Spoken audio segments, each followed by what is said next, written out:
everyone. You are now listening to the Storm Connect podcast with Edo Ninja. I talk about gaming topics and anime series of my own interest like RWBY, Kingdom Hearts, Persona 5, and etc. The goal I aim to accomplish on every episode is to provide insights on these subjects that are usually overlooked to spread awareness and learn more. In this episode, we are going to be discussing Kingdom Hearts 3 and its upcoming latest DLC expansion. And by we, I actually have a special guest with me here today known as Crunch. Hello. So, Kingdom Hearts, it's a popular franchise that is developed by Square Enix and Disney and has been around for 15 years and such. So, to start this off, we're going to be providing our briefs of Kingdom Hearts 3, of what our thoughts are and such, in order to fully dive into this whole Remind topic. So, to do that, I think we're going to talk about the gameplay first. Alright. So, gameplay. I just want to mention that this is made by Osaka. The Osaka team that has also made Birth by Sleep and Dream Drop Distance. Those games. Not a fan. I'm not gonna okay. I'll put it this way. They're not entirely bad. But, this is one of Osaka's best work. But it's a step from what they're used to from the Command deck, from the Birth by Sleep format and the Dream Drop Distance format and such. They also made 0.2 for 2.8, which, it gave me a bit of an idea of what that was going to be like, so I actually was, liking that type of gameplay, so I was okay with it, but by the time that I got to 3 and such, I don't know what happened. Sora just did not feel, Sora, yeah. Yeah, I completely agree with you. So just to kind of get it out of the way before we get into the other big topics, I'm a completely new fan of Kingdom Hearts. I literally started playing the games this year. I got story so far. I played through everything. I've kind of understood the difference between teams that made KH2 and then Dream Drop and Birth by Sleep, and those games could be a lot worse, but for what they are, I have no choice but to enjoy them because they do have quirks about them that I don't like at all, but they really could be worse. So I do recognize the effort they do put into the games, and especially in 3. This is their best work, like you said, but man, they missed a lot of potential. Yes, I do agree with that. There was some missed potential. To give a little background as well, I've also I've been a fan of Kingdom Hearts ever since I was a child, about 5 years old. So I pretty much have been here ever since the franchise actually begun. Yeah, you're a veteran. So I've been here I'm pretty much a veteran at this point, yeah. So, I stuck through the entire ride of this because I wanted to see where this was going to take me, and I pretty much assumed, like most of anybody else, when Kingdom Hearts 2 was released, 3 would be coming soon, maybe 1 or 2 games before the prequel of 3, and yeah, no, we all know how that went. Yeah. So, but I don't know, I really was not that much, I was into it though, but I started to really get into it by the time I was a teenager around that time. And that's when I learned about the Nomura interviews and such. I actually read up on some things and such online through KH13, KH Insider and such, everything else that you could list in the outlet sources. And that I'm starting to understand of how this development process came to be. Ever since they talked about Kingdom Hearts 3 in 2013, and they even admitted that it was too early. And knowing the fact that it was confirmed by Osaka and such, and I replayed the games through the HD remixes, that's where I grew my concerns. I will say though, the graphics, yeah, it's looking pretty. I will say that they did a splendid job in terms of the graphics when they entered into the worlds and such, but I just wish that they did not focus on flashy and stuff like that. Flashy is fine though, but you also have to make it work and balance, and the reward and punishment system for the gameplay to actually work. Yeah, I agree with that. compared to the other Kingdom Hearts games, obviously they looked literally the exact same, basically starting from Kingdom Hearts 1 all the way to Dream Drop, which was like the last time we got sort of that, like, it's not exactly like a polygon graphic design, but it's more like, I don't know, it kind of just looks like a weird animation to me personally. But people like new Kingdom Hearts fans and old Kingdom Hearts fans kind of just grew up with it because, like, what could you do? That was back in like what, like early 2000s, and then it ranged to like 2011, 2012. So that's kind of the look and aesthetic they had going on with the series. So like with point 2 and 3, I thought it was a huge step up that they actually had like full-blown models, and like the graphics were just really crisp and nice looking. Right. So I do agree with them on that. But like you said before, you can't just focus on one aspect of the game. You also have to put your time into both, like story, which we have a lot to discuss on that. You have to focus on graphics, gameplay. Like, there's a lot more you have to do than just focus on one thing and be like, oh, that's the game. Right. Yeah, no, I can definitely get behind with that. So, I mean, that's all I really have to say, like, about the gameplay and stuff like that. It's just that, like, I do remember, actually, no, there was one more thing that I remembered was, when I mentioned this earlier, I'm gonna, like, expand that a little bit more. I don't have the interview with this, with me, but I know it exists somewhere out there. But I do recall that there was an interview with one of the Osaka team members regarding to how they wanted to expand, or like how they were wanting to develop Kingdom Hearts 3, and they were under the impression that they were going to do the command deck. And it was funny that Nomura was just like, no, Kingdom Hearts 3, like, it's a number title. You have to do command menu. So, one member was just like, I don't know how to develop Sora and stuff like that, because he was using Kingdom Hearts 2 as a reference and such. And pretty much the summary of this part, he consulted with the team leader of Osaka, I believe, and for the game development for this part. And, they were just like, oh no, it's okay to add in the Osaka flavor and stuff like that and just go nuts with it. And to say that it was a good or bad idea, well, that's... all I gotta say is that's up for you to decide.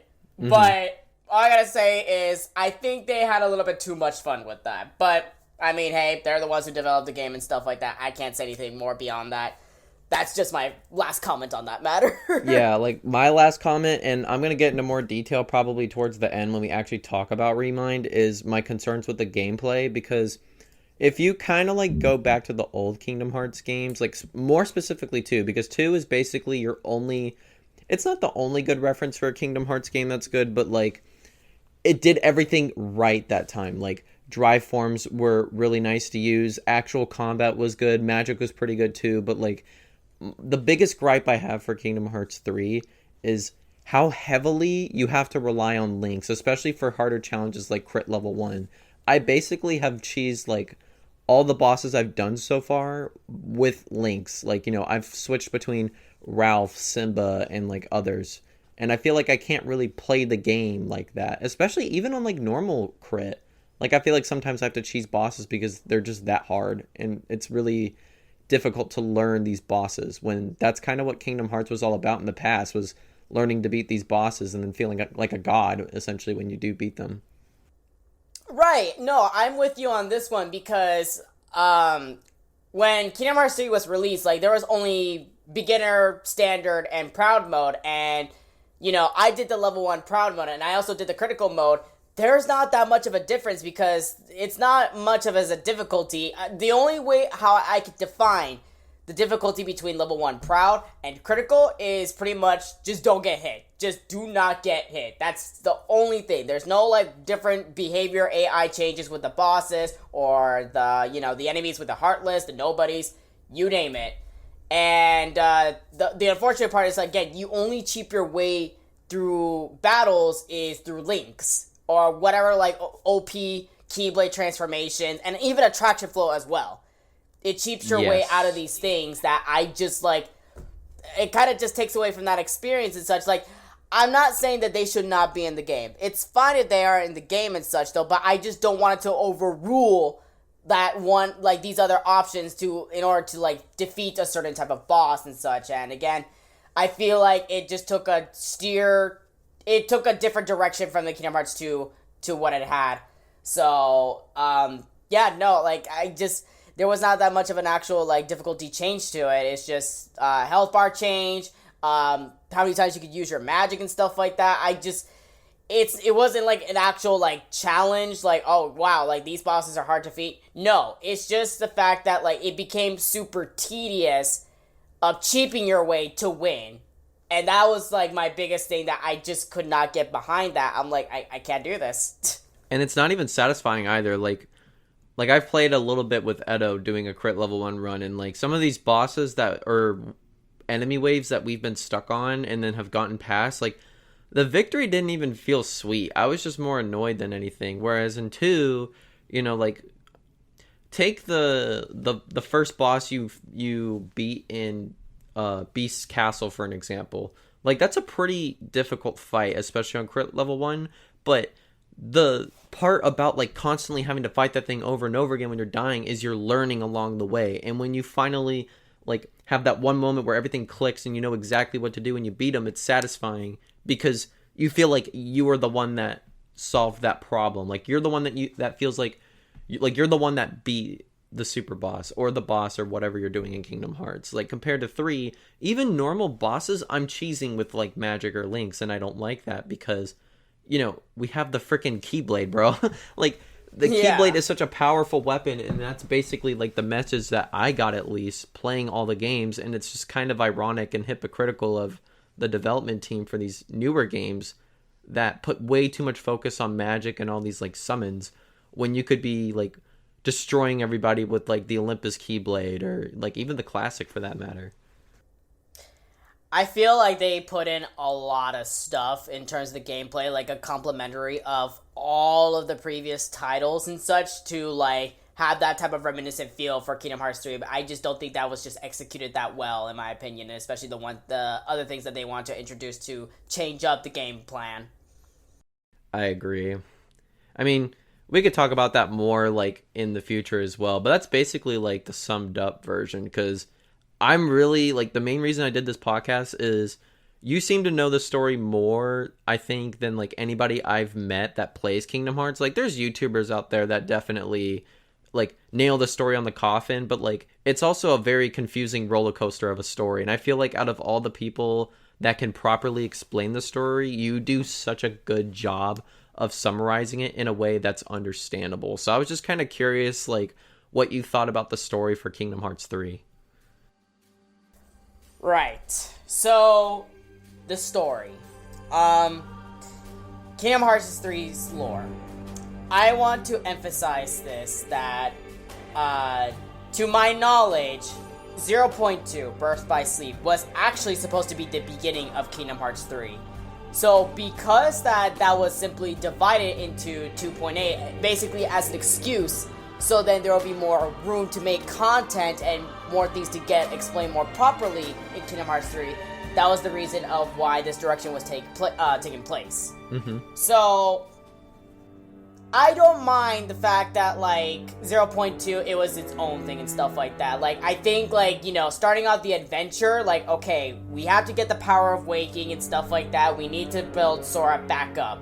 I understand that much. And, you know, he was supposed to learn from Hercules from that, though. But it just did not get anywhere. Like, you know, Hercules was just like, oh, sorry, I don't know how to help you. Yeah, we have trouble here. You want to help us out? But that was the thing, like, it never had, like, any type of, like, heavy resolution to that, though. It's just, like, you know, one thing that Sora just got an idea, but it never advanced. It did not at all. And, it's just that beginning part, though, like, at that moment, like, it stuck with me that some things in this game was going to be different. And I was hoping that it was probably just the beginning, like, this is going to be a little bit wonky and more of a challenge for Sora to get this power of waking, so then he will be able to wake up Ventus or go to the Realm of Darkness with Riku and Mickey. So, I'm gonna shove Sora back down for a little bit because I need to talk about Riku and Mickey for this part, right? Yeah. So, here's my thing. I have talked about this in my YouTube videos before. And I said that Riku, I don't think he was going to have that much significance to the story. I feel like, he holds some type of weight to it because obviously, he's a Keyblade master now. So, but I don't feel like that there was going to be anything that they were going to do with Riku in terms of his character. Because in his character arc, it ended in Dream Drop Distance. So, and I said this, the fact that he's just there to carry out the story and stuff like that, assist with the Guardians of Light, protect the Princesses of Heart. That was pretty much it. I'm not so sure what happened. I don't know why this topic was brought back up again about, him questioning his darkness and stuff like that. I don't know why that was necessary. I'm glad that you already had your determination such, but we already talked about this. We already decided this. What is the self-doubt about this now? Why is this a thing? Yeah. And on top of that, we have Repliku, the Riku replica. Or slash data. Well, I don't think there was data though, but I don't know why that replica came back. There was no reason for that replica to come back. I was just gonna say, yeah, that felt like it's the same problem I have with a lot of the organization members. Some I felt like just came back for either no reason or just for the sake of having all 13 darknesses, basically. And guess what? When you bring them back and such, they actually had 15. Just some of them just got shafted because they weren't important. Yeah, which is just strange to me. So, yeah, I didn't understand that one bit at all. It was just basically fan service, and if you want these characters back for fan service, good. More power to you. But I'm gonna say this is the fact that it diminishes the value of their endings and basically what that scene was supposed to prove. Those scenes back in the old Kingdom Hearts games, with Chain of Memories and such, Birth by Sleep, it diminishes that type of value because it's just so everything that we did, that the endings and such for these characters, I thought that was the conclusion of that. Why was that brought back up again? Now that just completely changed that, and it's just, then we have the logic of vessels with Zexion and such, and then pretty much putting the hearts in these Setso bodies, or vessels that you would say in the game. So, I didn't understand that, and that's where I had a problem. Going to another transition right there is time travel.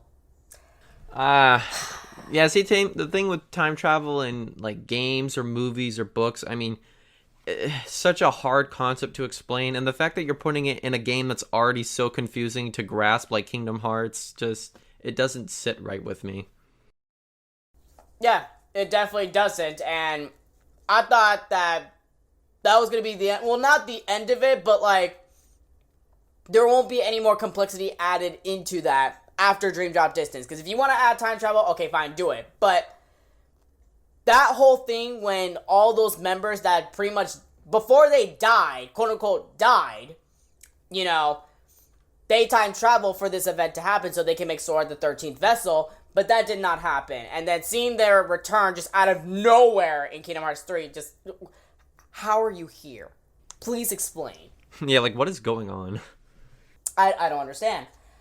So, moving forward with that, now that I've already addressed my little bit of concern with Riku and such, and then going a little bit about the organizations, I'm going to go back to the organizations in a minute, though. But now we're going to bring back my boy, Sora. Oh, man. Okay, I want to emphasize this. I love Sora. I do. I'm just not digging Kingdom Hearts 3 Sora right now. Facts. I'm not. I agree with that. I can't. I have tried. I have tried to find some type of light that would, maybe that I could probably see the validation of this for Sora to be likable in Kingdom Hearts 3. I couldn't. It's just the fact that, he gives me Dream Drop Distance Sora vibes, and Sora was pretty much unintelligent. Instead of questioning these things that are happening around him and such, he basically just goes along with it and it's like, oh yeah, no, you're a good guy. I can already tell.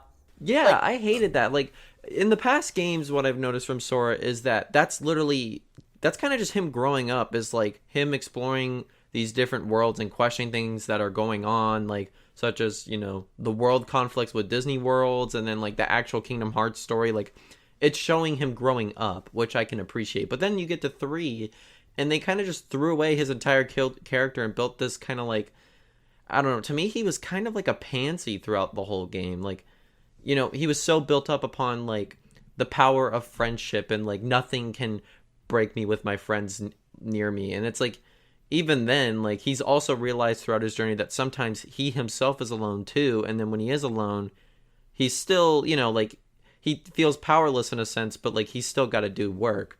But in 3, like, especially near the part, and I mean, obviously this is spoilers, but, especially during the near of the end in the Keyblade graveyard, where everybody technically was sucked into the darkness, except for him and Riku before all that stuff happened.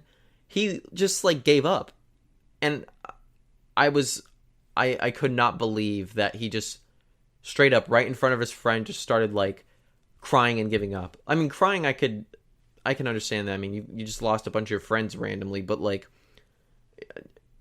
all that hope that you had in your heart this entire time just vanished in that one moment all of a sudden, and it just did not make sense to me. And when you saying that, I thought that would give Sora the incentive to, like, actually, like, you know what? There's this one scene that I want to take advantage out of, from the Pirates of the Caribbean in Kingdom Hearts 3. Like, when, that guy that was stabbed, I forgot his name, Will Turner. Yes, Will Turner. When he was stabbed by Davy Jones and such, like, Sora, like, completely lost it. Like, instead of, like, this man who has the power to wield a Keyblade, has magic, can summon out bumper cars and Ferris wheels to beat the crap out of somebody and such. No, this man actually uses his bare fist and beats the crap out of that guy. I could not believe that. Yes, right? Now, see, if that happened in the Keyblade graveyard, because that's his friends, like, the people, like, those were just, like, those are, like, friends, like, traveler friends, though, but that's the main crew that he, quote-unquote, lost during that time. So I thought that would give him the incentive to go find that stupid old geezer and kick his ass with his bare hands. Yeah, I would appreciate that a whole lot more. Yeah, like, I've always wanted this in a game. Like, I just want to see Sora lose it one day. Like, when you've basically taken everything from him and awakened the rage that's inside him. Not necessarily, like, the rage to possibly lead him to becoming, like, a dark character, but just, like, to show that he's had it and he's done, and he's just going in, like, full-on brute force. Because if he did it in Pirates, like, why did he just give up on the spot there? It makes no sense. The correlation between those two scenes, there is none. Like, Will Turner was stabbed, and then, like you said before, I mean, the man threw hands with Davy Jones. Like, he was not having that shit. And then he goes to the Keyblade graveyard, and he's like, I can't do it anymore, I lost all my friends. Like, like, what does that... It just makes no sense to me why he did that. Exactly, and then of course, like, Riku was just like, alright, come on, buddy, like, get your shit together, come on. Yeah, like, really, like, he was the main protagonist to me in this whole game, personally. Like, I felt like Riku was just, like, even though his arc did end, the way he carried himself throughout the whole game, it made me feel like he was the main protagonist of the game. Definitely, I do agree with that much, yeah. And speaking of giving up, I need to bring her up. I need to talk about her because I'm gonna say this right now. She was actually one of my top favorite Kingdom Hearts characters in the entire series, and yeah, after 3, that just stopped. That she dropped for me. I'm sorry. Oh no. But my girl Aqua, I'm sorry, but I'm going to. I'm sorry, I gotta get on your case. You are not safe from this excuse at all. You, who have suffered for at least 14 years being in the realm of darkness alone and such. I would understand if you were to give up. by the time that you were stuck for years in the realm of darkness, but at the Keyblade graveyard, where you're with people this time. Girl, why did you literally, like, say, we stand together? 5 seconds later, drop that Keyblade, and we're just like, oh my god, no, and then you just accepted your fate. Like, girl, like, you're a Keyblade master. You are disgracing your former master's name. You're wielding his Keyblade, and that's what you gotta say? I'm done with you, Aqua. I'm sorry, but no. Yeah, that just felt so disrespectful to me that a lot of, I mean, not even just her either. Like, I mean, yeah, we had, like, you know, Axel, or also known as Lee, fighting, and then we had kind of Sora, and then, like, you know, there were a few other Keyblade wielders there that were actually fighting, but, like, Aqua. Like, this is a Birth by Sleep character. This is basically, like, the origins of Keyblade Masters. And that's what she does? She just gives up? And, you know, it's funny because Sora commented the fact that he personally believes that she has the strongest heart of them all. And, yeah, no, that theory has been disproven. That didn't even prove anything at all. It did not. And, you know, and here's my thing. Speaking with her character, Aqua, she has not had much of character development. When, you know what? Let me say this right now. That's okay. Characters sometimes, they don't need development in any way to make the story or their characters more interesting. They don't have to do that. I'm going to emphasize that right now. But, what I am going to say is, when I was under the impression of these trailers, back in Kingdom Hearts, who am I talking about?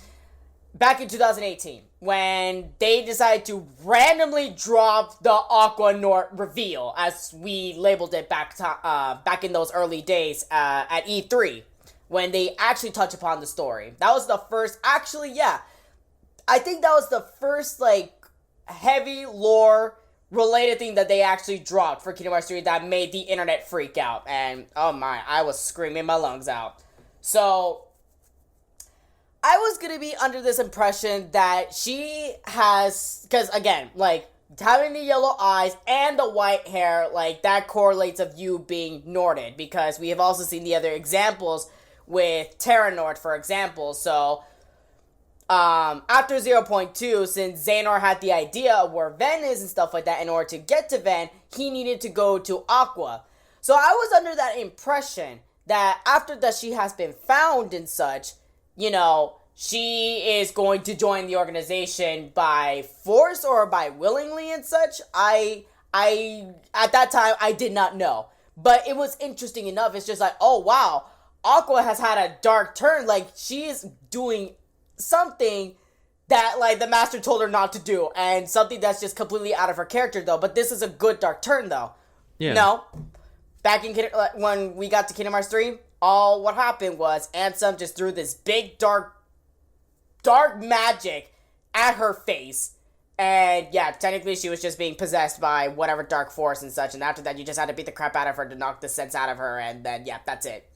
Yeah, like, it was not true. That just made me so disappointed because, like, back when we did have those trailers, and I mean, this was when I didn't even start Kingdom Hearts, so this should at least say something. But, like, even I was kind of hyped. I'm like, oh my gosh, I wonder how she actually got, like, you know, how she got Norted, because at the time I didn't know what that meant until I played the games. I was like, oh, I see what that means, because I've always wanted to see at least one of the powerful Keyblade wielders in the game, like, turn dark, because you kind of want to see that side and, like, what happens to them, not just, like, you know, they're dark from the get-go, like, the organization members, like, they're essentially dark from the get-go, and, you know, excluding the mobile game where some of the characters from the organization are in there, like, before they turn to the organization, I'm talking, like, characters that started good and then turned bad.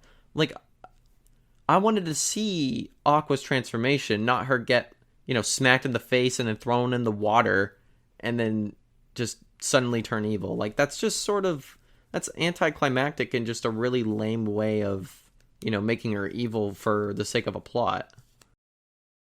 Yeah, like, I would, honestly, I would have not had a problem if she wasn't Norted to begin with and stuff like that, though. But it's just like, when I was under that impression, I thought, like, that would have been an actual good turn and such. I'm not saying that she should have not been saved or anything like that. Like, no, we need to save that girl. But it's just the way of how it happened, it just felt like, oh, well, we just had to hit you a couple times with Sora's Keyblade, and that's the end. Nothing else. Yeah, it just made her look weak. And that's not what Aqua is at all. She's a very strong person. Like, besides just being a Keyblade warrior, she's got a strong heart. And they just kind of threw away that character development she had throughout Birth by Sleep and Point 2.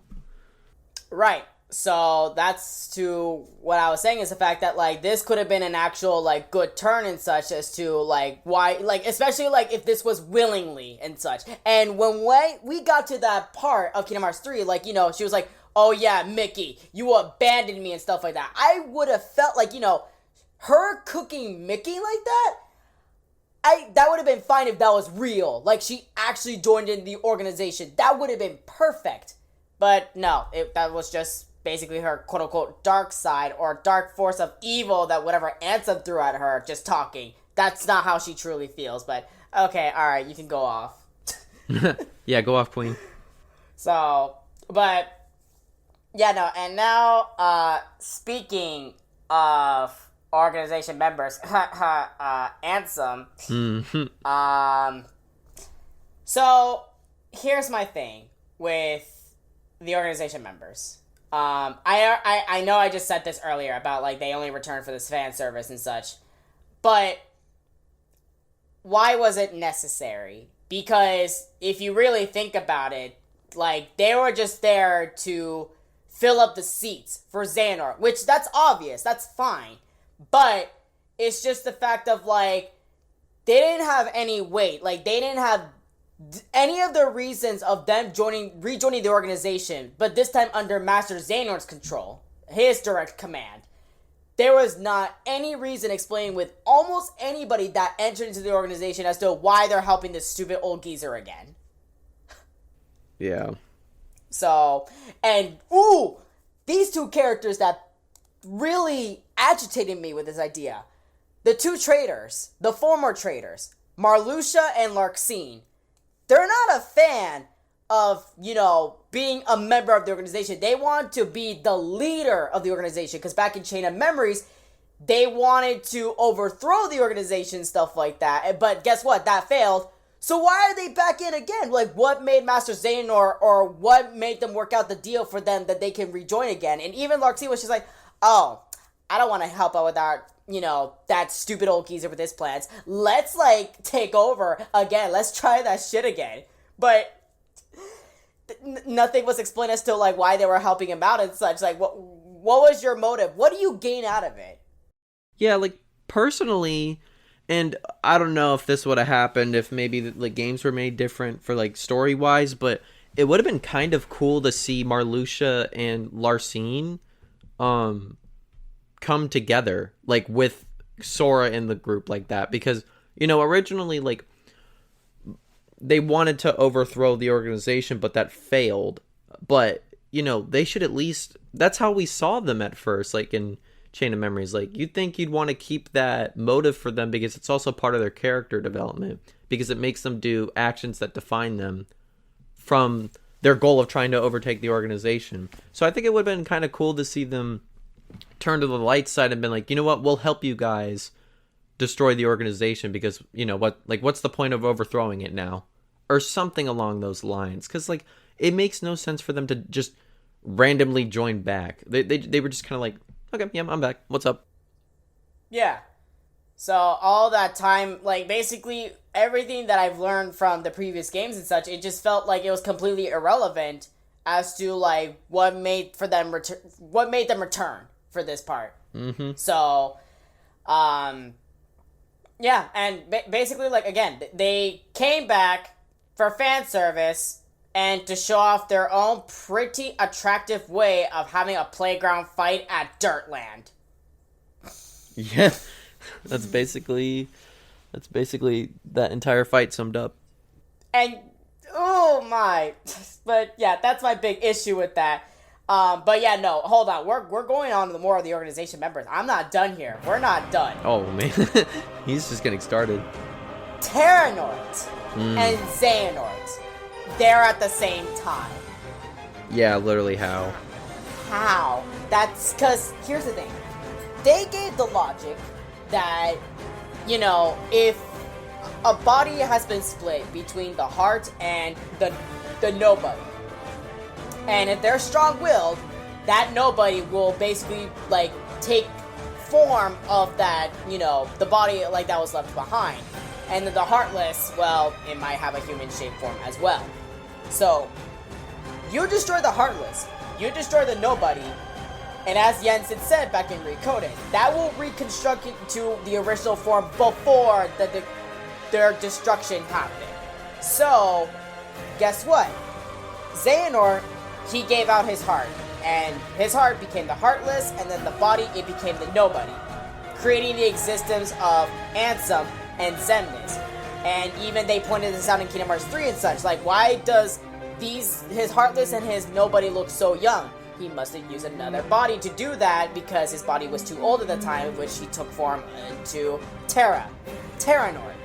So, you do the math there, and, you know, when we go back to Kingdom Hearts 3, transitioning from Dream Drop Distance to 3, you would expect for Terranort to return, not Master Xehanort, because back in Dream Drop Distance, that was the time travel bullshit that they pulled off. But if you go back into 3 and such, for them to actually fully return to that land, you would expect Terranort. But, unfortunately, as to what I read upon, yeah, they still did the time travel, but this time with the heart, so then they could put it into a vessel. That Terranort came from Birth by Sleep, and then Master Xehanort, he was able to come back, and that is just sounds so redundant, it just did not make sense anymore. And basically, and I'm gonna say this right now, Terra's return, now that I know that that's the one for Birth by Sleep and not the present Terranort that we should see today, oh yeah, no, like that weight value, the sentimental value that scene got, it just got completely diminished. Gone. Completely gone. Yeah.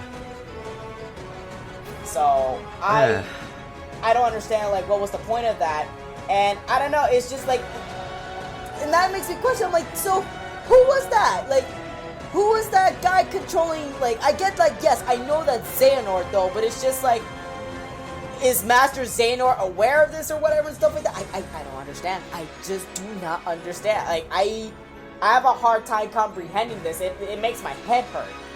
I mean, you're doing a better job of actually, like, retelling it, because I can't even explain what the hell is going on with that. No. It just makes no sense. Yeah, no, it's just that point that I have. It's just the fact that, like, scenes like that, I don't understand why you would kill that through the Ultimania. Because I read this upon the Ultimania, which it has the questions answered by Nomura, and then maybe a few other staff members that knew the head of the development team for Kingdom Hearts in terms of the story, gameplay, you name it. So, when I read that, it's just, okay, alright, well, that's Terra, that's not the actual Terra that we should be seeing. Nope, that's the one in Birth by Sleep, 10 years ago. So, I mean, yeah, okay, like, that's nice, that's cool and such, but no. And you know what, now that I'm just saying this, speaking of character development such for these sets of characters that did not have any for 3, now I'm just really thinking about it. How in the world did Disney characters have better character development than the original Kingdom Hearts characters in the series? I have an answer for that, honestly. Oh? Like, okay, if you think about it, honestly, I kind of see, like, Kingdom Hearts 1 as more of just, like, a side story excuse to put Disney characters in there. Like, I feel like that's how the game grew to be. Like, somehow they, they wanted to add, like, some sort of, like, interesting storytelling. They were like, hey, let's get Nomura and just make this, cool, like, I don't know, like, weird Final Fantasy, like, crossover with like, just Disney themes, like, finding yourself and, like, getting to know yourself better and following your heart, and, like, may the light be the key to unlock the door to, like, whatever, like, just corny, lighthearted themes like that. So they added these characters because I feel like Disney characters are so easy to develop in a game like that because, I mean, they're already pre-made. All you have to do is just recreate certain experiences but add Sora into the mix.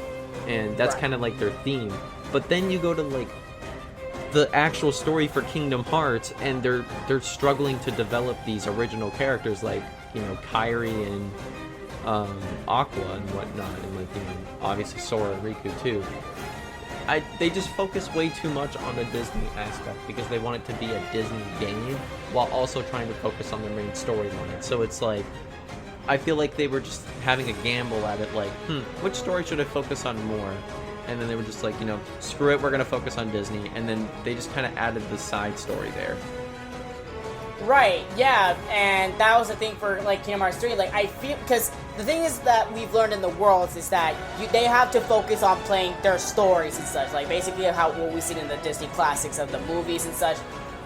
I thought that would set at least an example for these characters that they could take upon and learn from them. No. They actually, as a matter of fact, like, they're shining more than the actual Kingdom Hearts characters in 3 at least. And I just can't, I don't know, like, it really hurts for me to say that because it kind of changed into, like, basically, like, the biggest, how would I like to call this, what was that name for, oh, right, it was basically, it's basically fan writing at that point of, like, crossovers and such. Yeah. So, which I guess, like, that's kind of how it is to begin with, though, but, oof, oy vey, I can't, that hurts for me to say that. So, and you know what, speaking of development, I'm gonna attack her. Do not think I was not going to attack her, because I know there has been a huge controversy, division with this topic. Is but this the K word? I gotta put an end to this. My motherfucking girl, Kairi. There it is. That poor girl. How? I'm telling you, you must have, like, died secretly in Kingdom Hearts 2. Like, back when you entered to that dark portal, you must have died right there. I'm sorry, but, like, wow. How? I'm sorry, like, you did nothing to, like, I'm sorry, like, there's not anything that, like, she actually did. And there is this one big argument that I see. Oh, well, Kairi is basically the only one that's maintaining Sora's heart's existence, so, like, he didn't fade away through what happened to the Keyblade Graveyard. Yes, I see your point with that, though, but, like, let me just say this right now, that's not saying much. Like, for her to, like, be giving Sora the opportunity to save the other 7 Guardians of Light, that's not saying much. Because that, literally, like, Nomura, if he wanted to, like, Sora's heart, it's supposedly strong because of his connections to others and such. Yeah. So, Kairi's, like, quote-unquote assistance to that could have been, like, not written all in the story, and that still would prove the point.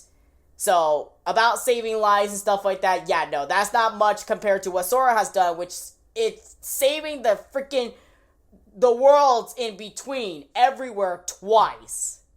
In Kingdom Hearts 1 and Kingdom Hearts 2, and you get the idea. You get the point. And I'm afraid to say this, though, but guess what? A girl who only had a few lines, who didn't even show up on screen, who was not even showcased in Unreal Engine 4, who was only showcased in CGI at the end, Naminé. That girl did more than Kairi, which is bringing back Terra. Could any of the rest of the characters do that? No. They tried. Didn't happen.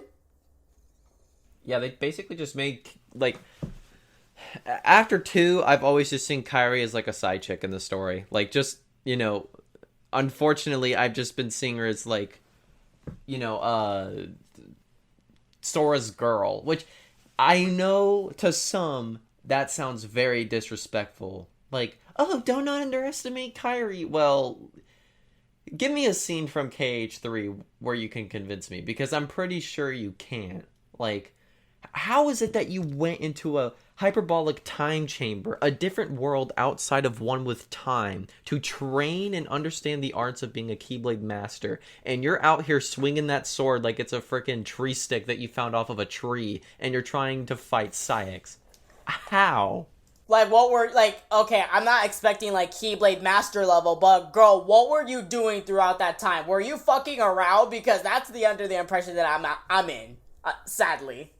Yeah, like, what are you trying to do? Like, are you okay?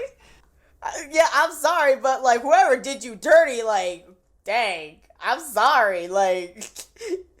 You did more in Kingdom Hearts 2 than you did for 3. Like, that was not supposed to happen. Oh, my lord.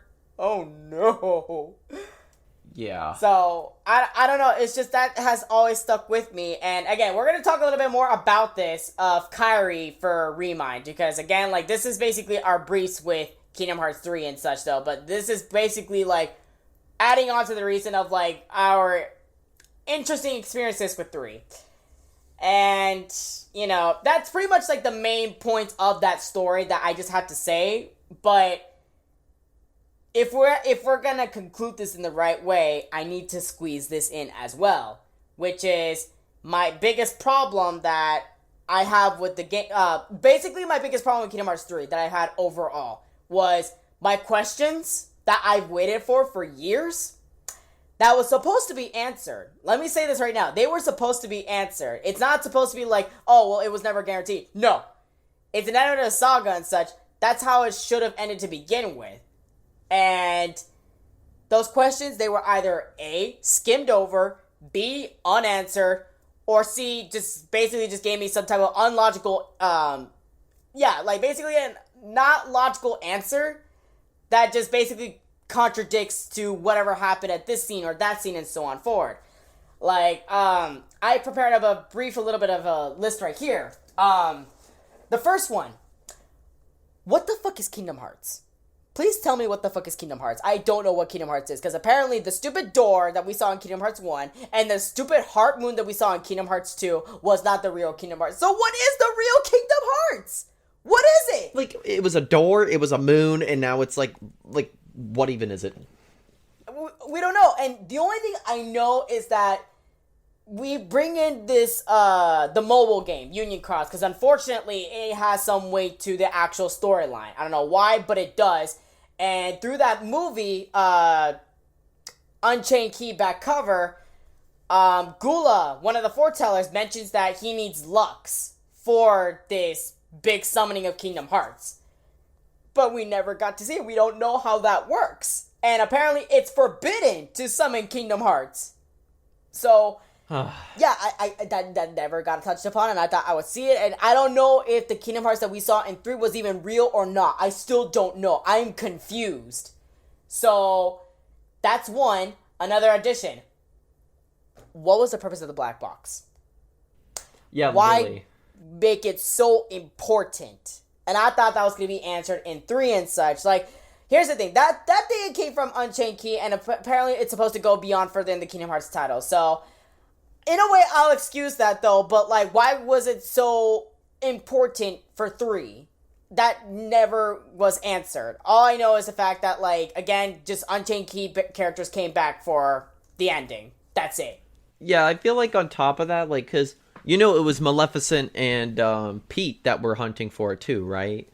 Right. So, my thing with that is, I feel like it was a very bad attempt at trying to foreshadow the next game, but, like, you know, they had way too many cutscenes with them to the point where it was like, what are you even doing in this game anymore? Like, for the story-wise, for KH3, you serve literally no purpose. Which is sad, because Pete and Maleficent were in the games originally as, like, some sort of villain or an obstacle in their path. They were not even close to being an obstacle. Maleficent was just kind of like, Lamau, Sora, you're weak. And then Sora was like, he called me weak. And then he, like, brushed it off and moved on. And they weren't any other sort of obstacle since then. And then, you know, post-game we're here, and it's like, then you find out the big secret that Xigbar is you-know-who. Spoilers, I'm not going to, like, totally spoil it for those that actually want to play the game. But, I mean, then again, if you're at this podcast, you'd probably play the game. But besides that, it's like, what was the point of that? Besides maybe possible foreshadowing. And we nobody opened it either. When it was found, nobody opened it. Yes, that's the other thing, too. Like, okay, you don't have to tell me the contents of the box. But, like, hype up the mystery a little bit, because right now I don't care at all. Right now I just think it's a funny little black box and probably solid snakes under it, like, for all I know. Probably. Like, who knows? Maybe Snake will appear with, like, a keyblade and be like, Colonel, I'm gonna kill Sora, or, like, you know, something like that. But, like, what's the point of the box? I don't know, and that's the thing, is the fact that they dragged this whole thing on. It's like, it loses my interest that way. Yeah, so, like, even the hype up, quote-unquote, the hype up for it was not lived to its expectation. Mm-hmm. So, yeah, that's one thing that I had a problem with that, though. Here's another one. Why did Shion rejoin Organization 13? Literally, why is she back? She wasn't even Norded. How did that puppet girl come back? I'm sorry, but, like, what happened in Days? Yeah, she literally died.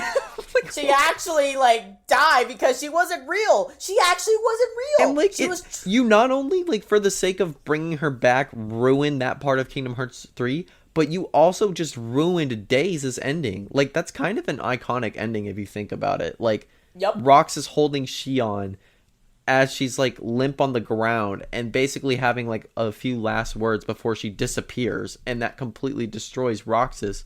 And then the audience reaction to that is like, dude, what? Like, I'm so sad. Like, you know, some people probably cried, some people didn't care, but, like, you know, the emotions are there. But now everything about that scene is worthless now because she randomly comes back for the sake of the story. Yep, and again, to appeal to the fans, fan service and such, without adding an actual logical explanation that would actually make the story interesting. Yeah. So, yeah, that's another problem that I had. This one. I did my research on this, and I couldn't find anything. I couldn't find a legitimate, like, actual answer to this. And I had this question since Chain of Memories. What were Marluxia's intentions from the very beginning, and what made him pursued of originally overthrowing Organization 13? Like, I get that he wanted to have the Keyblade's power in his hand and stuff like that, but for what gain does he get out of that? Like, I'm pretty sure it wasn't just to be power hungry about that. There was something more, especially if you add in Union Cross and such, about, you know, his real self is Larium. What was the purpose? I don't, like, why did he actually do this? And why did his character basically did a 180 in 3? So, I can't. For me, like, I only really cared about the story, and for me, the reason on that is because it made sense to me going from Kingdom Hearts 1 to Birth by Sleep. Like, I felt like everything made enough sense that I could grasp the concept and understand it, and then think the game was cool, and then once you get to recode it, it's like, the story just kind of ruined itself. Yeah. Like, they should have introduced new characters instead of bringing back the old organization members if you're going to kill off the character. Right, and I feel like Union Cross would have been at least enough, because again, I don't like Union Cross, but since they did Union Cross, again, they could do the time travel thing and stuff like that, and then they could have time traveled to the future. Instead of bringing these characters back, and if they brought those characters, I'd be a little bit more okay with that. Yeah. So, I don't know what they were doing with that. So, and again, another organization member that I want to tackle, Demyx. Why was he there? I'm sorry. What is even Demyx's existence anymore? He literally is Toby from Naruto in the group. That's literally of who he is. And I swear to God, if I get the fact that he is Master of Masters, I'm done. I am done. Do not talk to me. I am going to be done. Besides the fact that, like, Demyx would be a very weird character to make, like, the secret behind all of this, not only that, it's just, like, he did literally nothing, essentially, since Kingdom Hearts 2. Like, he's a pointless character. Yeah. There should be no reason why you're bringing him back. I can't. It just actually... I don't know. I just hope that they don't overuse the recycle characters and such. I'm like, oh, well, this guy was my ancestor that's now possessing my body as of right now and such. I hope they don't keep doing that, because it was already fine for one character that made complete sense. I don't need any more additions to that and redundant methods to come back. So, that's another one. And another question. Who was the girl? Who in the hell were they talking about? Lee and Isa and the girl, the nameless star in the final world. Who is it? Why was that unanswered? Why are we like still having the idea of like, oh, that's a little secret and stuff like that? I'm getting tired of that. This is supposed to be the end of the saga. I literally give up. Yeah, at that point I gave up. I'm like, who was that? Like, why is this a secret right now? This is not setting up for anything. Like, it's just there just because for shits and giggles and to like basically laugh at you like, oh yeah, you thought you were gonna get an answer on this? Oh, no you're not. So yeah, that's my other problem. My biggest problem, that basically like the biggest question that's been talked about in Kingdom Hearts 3. What is the power of waking and what the hell was its risks? There was never a clear explanation of that. I still don't understand what the point of the power of waking is anymore.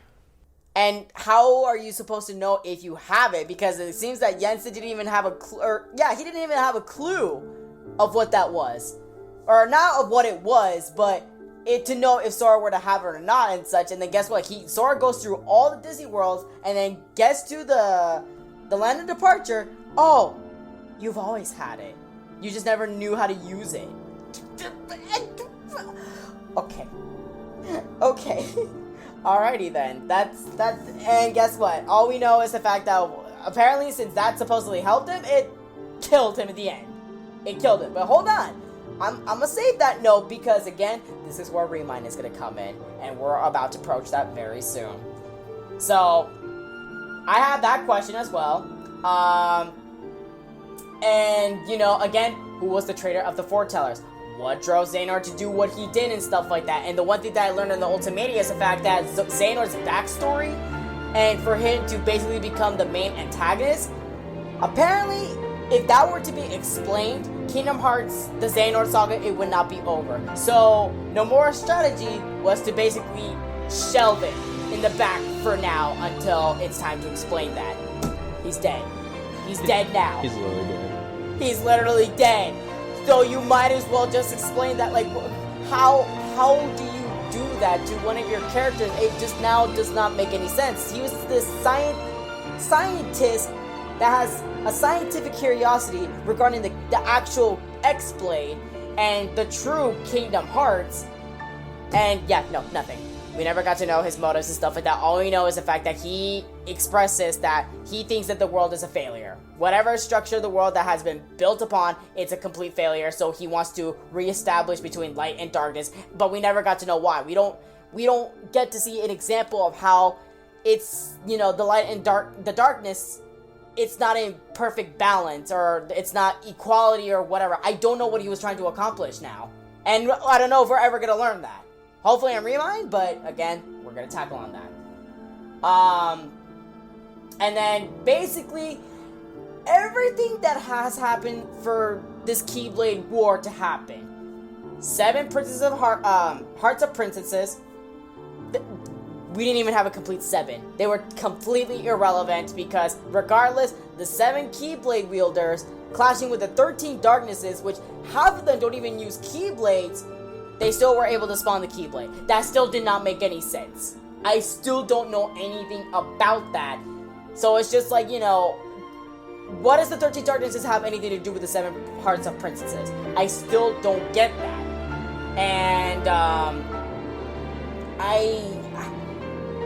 And, like, how does this exactly work for the 13 Darkness in this quote-unquote Keyblade War? Because, like I said earlier, some of the organization members, they didn't use Keyblades and such, and to my knowledge, back in the quote-unquote previous Keyblade Wars, or great battles, they were all using Keyblades. So what happened? At this rate, I just play the game for the gameplay. Yeah. What kind of, like, how am I supposed to know these things? Yeah, so basically, like, I know I went off to a little bit of a tangent, but this is exactly to what I'm talking about. With these answers and stuff like that, it was supposed to conclude. I can go on and list more, though, but it's these things that I'm saying that for that specific saga to have a proper conclusive ending for these characters and such, they don't have to die. No one has to die. Some characters, they have to die, sometimes they have to die. Some characters are supposed to stay dead, some of them are supposed to stay dead. But at least just like don't like wait up for the next series and such, because or not the next series, but like the next like new storyline. I don't understand that. It doesn't give me any like clarity in my mind, and not, I mean, I guess satisfaction though, but like what I want to say is the fact that I'm tired of waiting, and I have come to learn that just everything is now just going to a runoff circle that, like, where is this gonna end? Where is this going to actually, like, be a put to stop to this said so subject? Yeah. So, yeah. So all those unanswered questions and stuff like that, that's basically to what made me not have the pleasure of liking Kingdom Hearts 3 as much as I thought. I would hope so as much. Because again, like, if there was anything that were to tease about the new, about the future games, fine. That's completely fine. I'm totally okay with that. But not some things that, I don't want things to be dragged on that I have waited for, like, more than, like, 4 to 5 years and such, all for it to just be for nothing. Nothing explained. And we had to accept that because Kingdom Hearts. The end. Because Nomura. Because Nomura, basically. So, with all of that being said, now that we have put out our briefs, let's talk about Remind. Oh man. So for me, okay, post KH3, it took me a minute to kind of come to terms that Kingdom Hearts 3 is not the game I thought it would be, and I was let down more than I was like happy to play the game. I'm not saying the game was a complete like shit show or anything. Like, I still like the game. It's just that, like, God, I wish there was effort put into it. But now that we have Remind, we've gotten 3 trailers for it so far. The first one came out like 6 months ago, so somewhere maybe in like May or June-ish. I can't really confirm that, but somewhere around there we got those trailers. And, you know, at first I knew they were going to do some sort of DLC. It felt kind of obvious to me, but like, you know, there was kind of a little bit of extra story, and then we were introduced to the fact that, like, we're getting potential, like, Master of Master cutscenes, and then obviously Oathkeeper and Oblivion are being included with some free updates as well. But it didn't really kick off until, like, the second and third trailer, and the third trailer was released a few days ago, accidentally leaked 3 or 4, but, like, the second trailer really showed off, a little more of the story and like super bosses. So I'm like, I'll talk about it very, very soon, but like, I am incredibly hyped for the super bosses. That right there is my selling point, because at this point I've given up on the story. Like, I don't care about it anymore, because I feel like I'm putting way too much effort just to understand a story that I don't really even like to begin with. But I will admit there are parts of the gameplay that I appreciate more than anything that keeps me hooked. So the fact that we're finally getting another round of super bosses like that again on the organization members, that's really cool to me. And that's my selling point. But that's basically what was shown in that trailer. But the third trailer, basically, my summarized reaction for that was, why the fuck was that not in the beginning of the game? Why was none of that mentioned in the game? Like, it makes no sense to me that they were just like, oh yeah, let's tell the story we forgot to tell through DLC. Why was that not part of the game? I didn't even mind waiting another year for it. But they just went ahead and waited on it for DLC, and we're like, yeah, we'll just add it there, and then hopefully people will understand the story. Like, I don't know, that just seems so lazy to me. And so, now that you mentioned that, to what we've seen, because I figured that there was going to be that type of thing, with Remind. So, with all that being said, for what we've seen in the trailers, I don't understand why this took so long. I don't know what went down through the development process and stuff like that for the game, but this is way too long, in my own personal opinion. I don't know, like, if this had to be, like, retouched upon to make sure that this is okay, but this, I can't say that, like, I mean, if this really does say, like, here, hold on, I'm actually going to mention this synopsis, because it also included the synopsis after they dropped this, trailer. So, and they talk about saying that this is the other tale that happened right before the climax of Kingdom Hearts 3. And that's already a bad starting sentence for me on that, though. I'm like, why the other tale, you know? So, I'll read this aloud.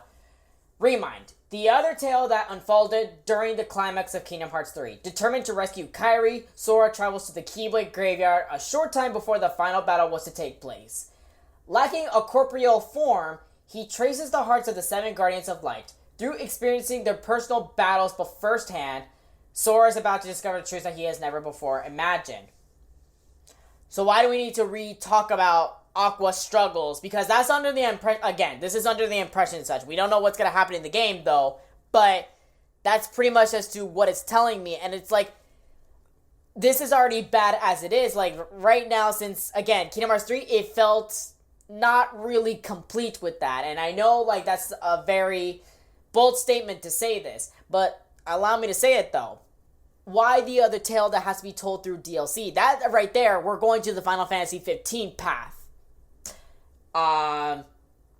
So, with that being said about the other tale and such, now there has been some unfair comparisons about 2FM, like, you know, oh, well, back then, like, there, you know, back in the old days, for 2FM, they would sell Final Mix, which is basically, like, new content and stuff like that, new additions and such, okay?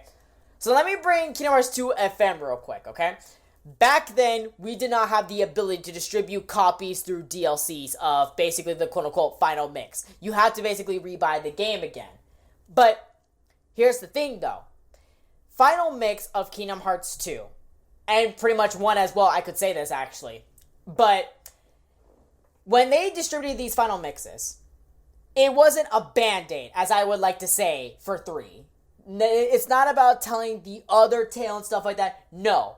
What it really is it's basically including some, you know, cool content and stuff like that, something for you more to do and such, post-game content and such, if you're just bored. Which is cool. It's great and such. You do a little bit of exploration, you get more cool abilities and stuff like that. That's great and all. But let me tackle on the story and such. Nowhere in Kingdom Hearts 2, vanilla Kingdom Hearts 2, nowhere did we have any hints that Birth by Sleep was going to be a thing. No hints that Lingering Will was going to be a thing.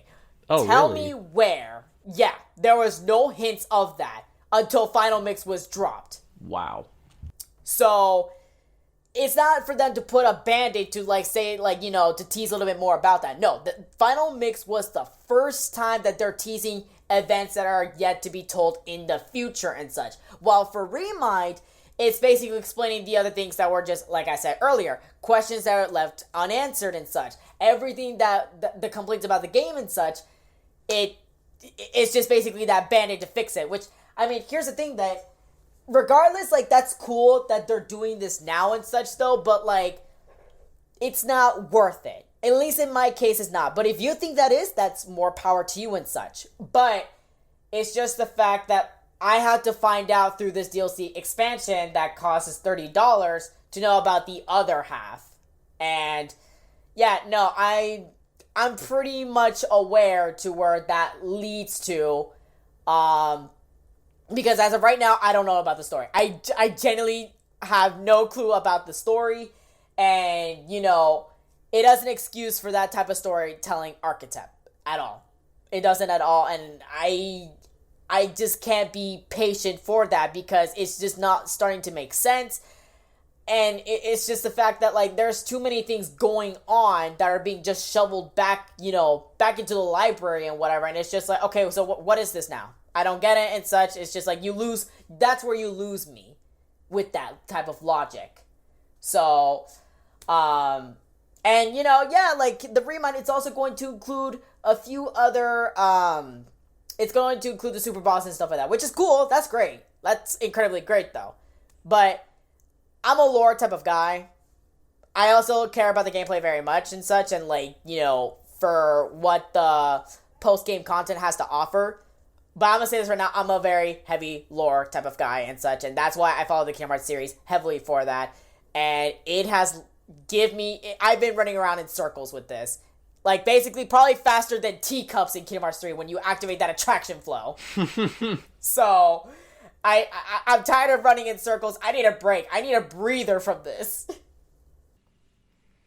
Yeah, that's why I've kind of just gone to the gameplay side more, because I just kind of gave up on the story.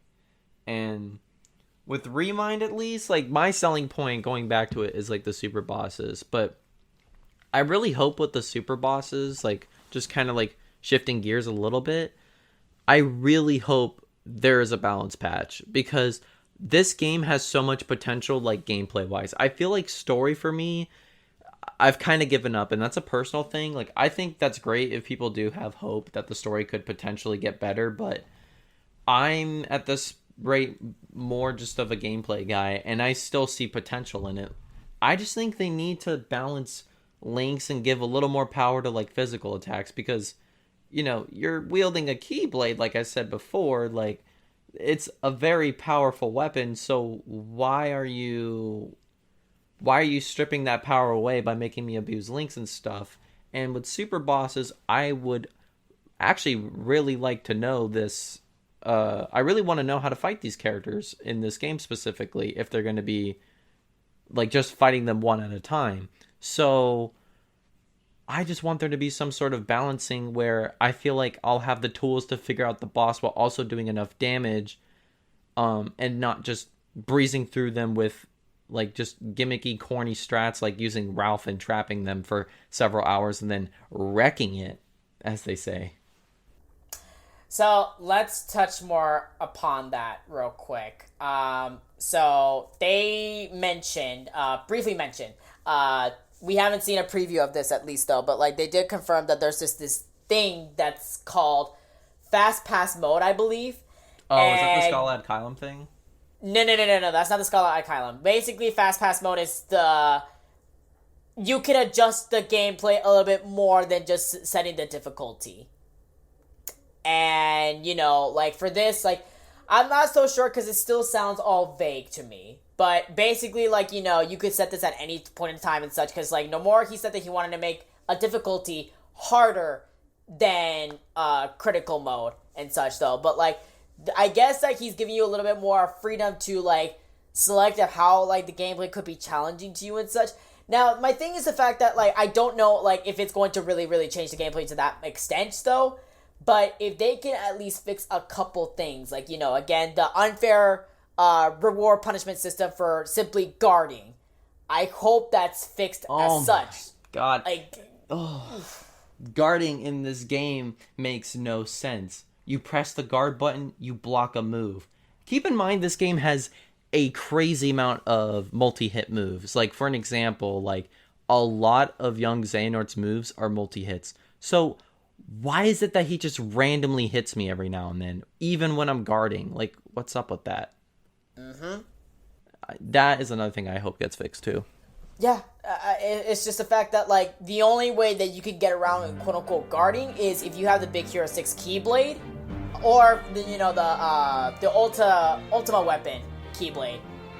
Because they have a special type of guarding to where all the Keyblades or some type of special energy is surrounded or around you. Basically the equivalent of Aqua's barrier when you guard in 0.2 and the Birth by Sleep games. So that's your only way to get around in Kingdom Hearts 3 in a fair way. And there's a lot, like, again, we could go on a lot about a lot of unfairness and weird glitches of the gameplay that has not been delivered correctly. Yeah.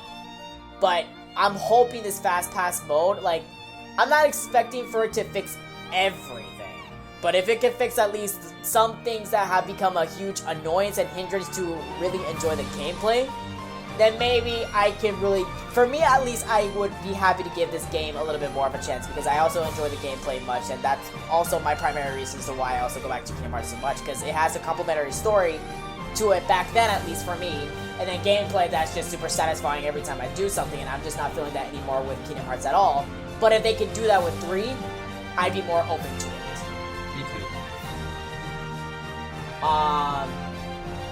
But yeah, no, so having a custom mode and such, I'm really hoping that we get to see a little bit more of a snippet of that, though. I doubt it. I guess we'll just have to wait until that time comes through.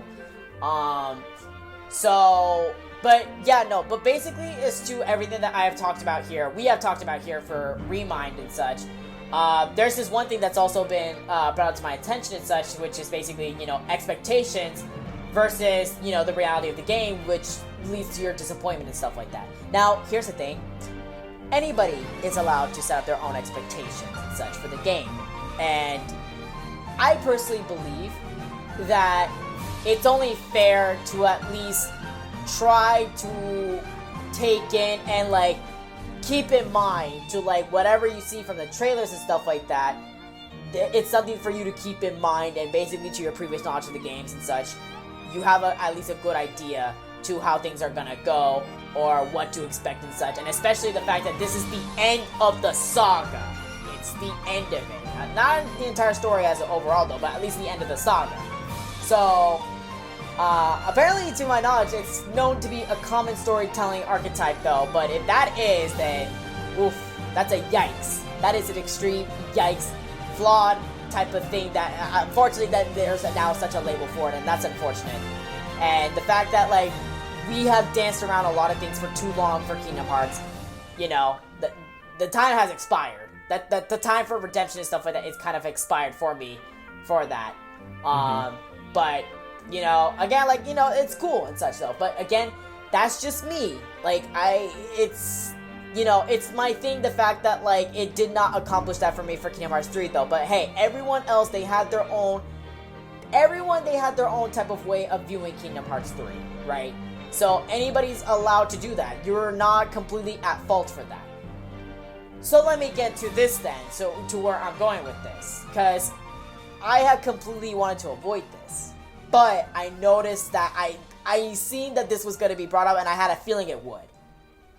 The unfair comparisons with Persona 5 Royal and Remind DLC. I could not fathom being a person that would even be close to trying to compare Persona 5 R to Remind. Man. What are your thoughts on that? So, Royal and Remind. I will say that, here's the thing. I have not played Royal. Obviously, it's not available out in English, and I, for one, cannot translate Japanese. I wish I could, but I need to level up my weeb level mode, though, but you did not hear that from me. Yeah. But, here's my thing. I now have a better idea after I had my experience with Persona 5. And to what I've been explained, as to what I have basically seen with the other Persona games and stuff like that, of what Persona 5 is supposed to be. For Persona 5 Royal, it's the same game, but it's not at the same time. And I know that it sounds really crazy to hear that, how is that possible and stuff like that. You kind of have to play it for yourself to really understand that. But basically, there's a lot of arguments with this. The fact that, Persona 5 Royal, it could be DLC for regular Persona 5 and such, which I could see that. I see why. But the thing is the fact that, again, that what you're getting out of Persona 5 Royal, it's a lot of different changes and revamps and new additions and stuff like that. It will be a larger size in terms of all the content stuff like that. It would be better if it was its own game and stuff like that, rather as a DLC expansion pack, So, and that's the thing, with Remind, here, you're only getting, in the next patch that we're gonna get on January 23rd, we're only be getting the main story update and such, the additional story, and then the secret episode with 14 super bosses and stuff like that, and then the Oathkeeper, the Oblivion and stuff like that. We don't know how big Remind is, or how much, hefty content that they have packed for the DLC, though, but I can say for a fact that it's not going to be the same amount as Persona 5 Royal. And here's the thing though, like, there's a huge list that I found as of recently that, you know, they have made a lot of revamps of the gameplay and such. Kingdom Hearts 3 Remind is not having much of revamps, like extreme revamps that Persona 5 is getting and such. There's also been like a lot of new dialogue, a crap ton of new dialogue and text that they had to put out and such. Yeah, and you know, they also had to like completely rewritten some of the confidants in Persona 5 and such. New true endings and bad endings and such. And it's things like that. It's the fact that, like, yes, like, yeah, you're getting extra 20, maybe 10 to 20 hours of, like, you know, content after the main story of Persona 5, and then the Royal, it really starts after that and such, though. But their accomplishment for Royal is that they're deepening the story and such, while Remind is just basically telling, like, what, again, the Band-Aid over the vanilla game and such. Royal, that was already a complete game. Royal is not completing vanilla Persona 5. It's a new experience. I don't want to say a new story, but like there are some things that's changing up that like it's completely almost its own storyline type thing. I guess you could say, like, you know, a definitive edition of Persona 5. And that's priced for $60, while Remind is priced for $30. Now, I want to emphasize this as well.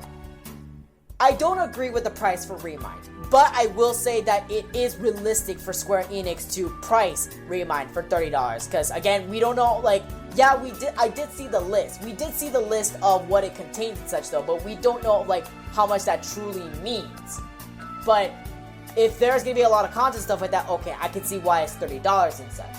While Royal, again, you basically had to rebuy the game and such. It's not the same situation as to you're buying Kingdom Hearts 2 FM way back then and such. Because again, if they wanted to expand Royal, if they wanted to expand Persona 5, they would have done that. But it needed to be its own thing, and that's what they're trying to accomplish here by deepening the story and such. And they did too many revamps of that. So if you choose to use your $30 for Remind, that's completely fine. You are more than welcome to do so. Like, again, you should not be judged for that whatsoever. Everyone has their own colors that differs from the others, and it should be respected.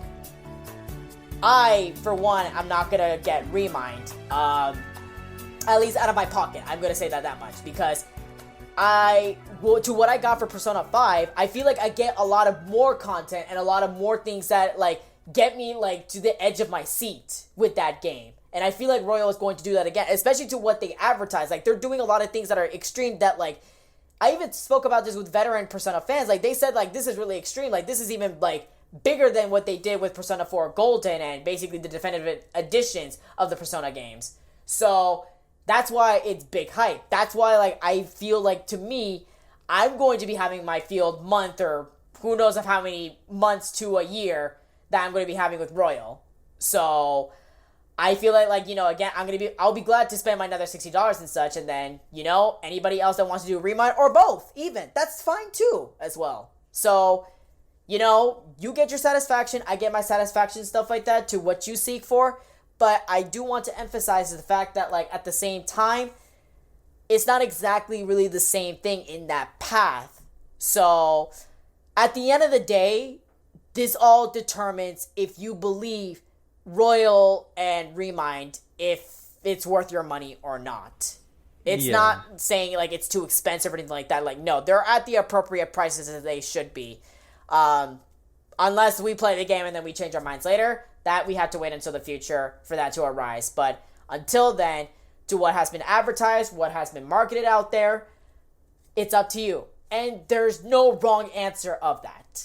Yeah, no, there really isn't, because, I mean, $20 to me would be more of an optimal price for it, just to be friendly. But because it is Square and Disney, like, they are willing to, or mostly Square, but, you know, they got Disney stuff in there, so whatever. I'm mentioning them too.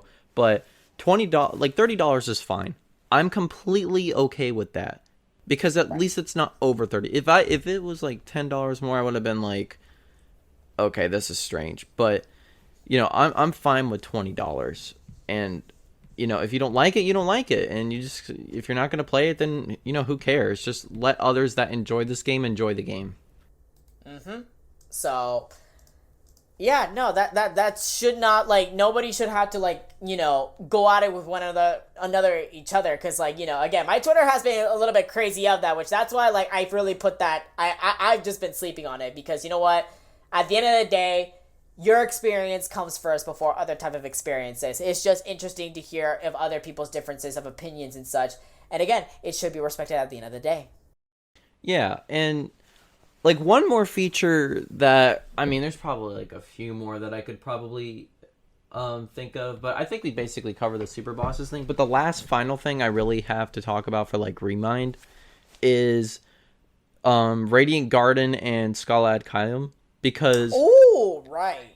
So in the trailer, we were given a brief look at. First, this one's easy to cover. Is just Radiant Garden was very quickly shown.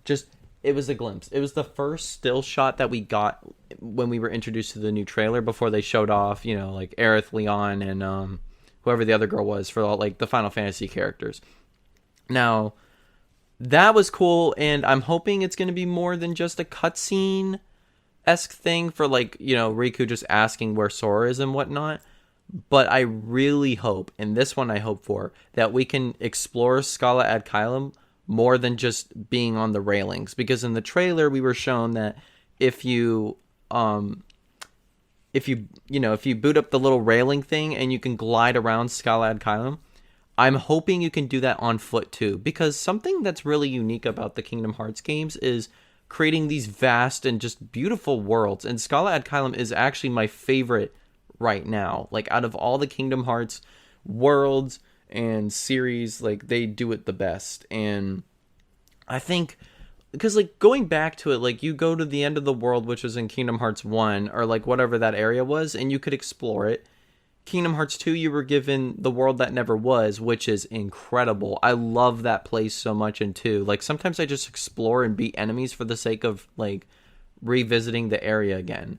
And then the other thing too is, like, when we were first introduced to Scala ad Caelum, oh my gosh, I saw it in the trailer and I was in awe. Like, I was thinking to myself, like, I cannot wait to explore this area.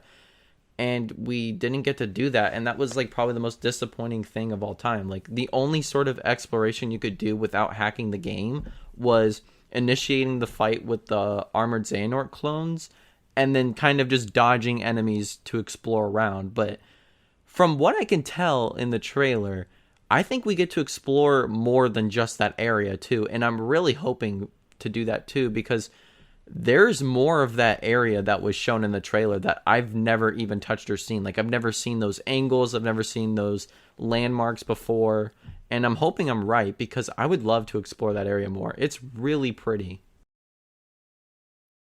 The one comment I'm going to have to say to that is, to what I've learned through this Kingdom Hearts 3 wait for 6 years. Yeah. Or, I'm sorry, you know what? Let me rephrase that. 7 years for the real release of Kingdom Hearts 3. Yeah, a long time regardless. What I'm going to say to that is, if anything, if there's something that they have taught me, is to take their advertisement trailers with a grain of salt. But I do hope that, like, when exploring these worlds and such, especially Scala ad Caelum and hopefully Radiant Garden, but I don't know about that. But Scala ad Caelum, we learn a lot more of the original, like, basically the base form, the Kingdom Hearts lore and such. Not anything with Disney. Kingdom Hearts lore. I need a little bit more of that, and if it involves with Xehanort and Ericus origins and that came from there, that'd be great as well. So, I'm glad that they're also fixing that. It's basically as to what Crunch said. Like, hopefully we do not have the addition of only going by the world, only by rails and such. Like, we actually, like, walk around and stuff like that, see, like, how that world was active, and what is that place, like, actually for, besides basically Xehanort's quote, like, Keyblade wielders sitting, like, having a seat there or whatever. Like, what does that mean? So, yeah. Like, it would probably, like, give us, like, maybe a little bit of Easter eggs, or, like, a little bit better of an understanding of the purpose of that world. So, oh yeah, and one thing that I also want to say is the fact that, like, Kairi. So, I see girl is playable, and, we see a little bit that she has some moves there. That's pretty hype. So, I am a little bit hyped to see that. So, hopefully, like, she can get the deserved redemption points that she needs it, because that girl is overdue for it. Yeah. So, but it's cool that we're also going to be receiving 7 Guardians of Lights. They're all playable, and also a photo booth mode with the villains too. So I kind of want to do that low key, but you didn't hear that from me anyway. But it's things like that. Like, I'm hoping that, like, in Remind, the one thing, if I were to ask for it, like, if I were to actually, like, play it, if this is going to be the patch, or basically a good addition to Kingdom Hearts 3, is that we can't have an unbalance of, an imperfect balance of story and gameplay. We need Remind to actually have a good complement to one each other and stuff like that. Not any more questions and stuff like that, but, like, something that could, like, again, even though it's a bit too late though, but to fill in, like, good answers and stuff like that, and, like, complementing the gameplay to solidify, the balance, and not, like, make it more frustrating that you want to drop the game at that point. So that's all I really have to say for Remind. Actually, yeah, there you go. Yeah, that's a pretty good end on that note. So, yeah, that's everything that we have to say. I mean, unless you got something, Crunch, do you? I mean, the last thing I was basically going to mention was, like, I really want to explore Scarlet Asylum, and I think adding that feature would honestly make me, like, change my rating probably of the game, because, exploration's pretty important in there as well. And then I'm just praying the super bosses are dope, because I love super bosses in KH2 FM, and I hope it carries over here, because I would still like to play this game a lot. And I know we talked a lot about what's wrong with the game, but, to be fair, it does have some things that did well on. Like we said, I think graphics are pretty good, and despite some of the gameplay balancing issues, it is enjoyable at some points, and there are some functions of the game that are a lot of fun to use. Not so much attractions, but that's your opinion, and I won't try to change it. But for me, I turn that shit off when I get the chance. but like, I'm just really hoping that Remind, maybe on the off chance that they do fix the story, but I really hope it rejuvenates the hype for gameplay again, because the game's pretty to play, but it's also really hard to enjoy sometimes. And, I hope they take advantage of this DLC as a way to improve their game. The attraction of that catches our eyes is not really meeting up to the reality when you play the game, is basically the reality of Kingdom Hearts 3 as to what we have experienced. Right. But hopefully Remind, it does more good and such, and, hopefully, like, again, to whoever, you make your call. You make your call on Remind, and basically with this entire discussion that we have had today. So, I almost forgot to do this, though, but we need to have a little bit of a silence moment for our Xbox players. So sad. So that sad. is very unfortunate, but that's what you get from going from exclusive to Xbox, so... Very unfortunate, though.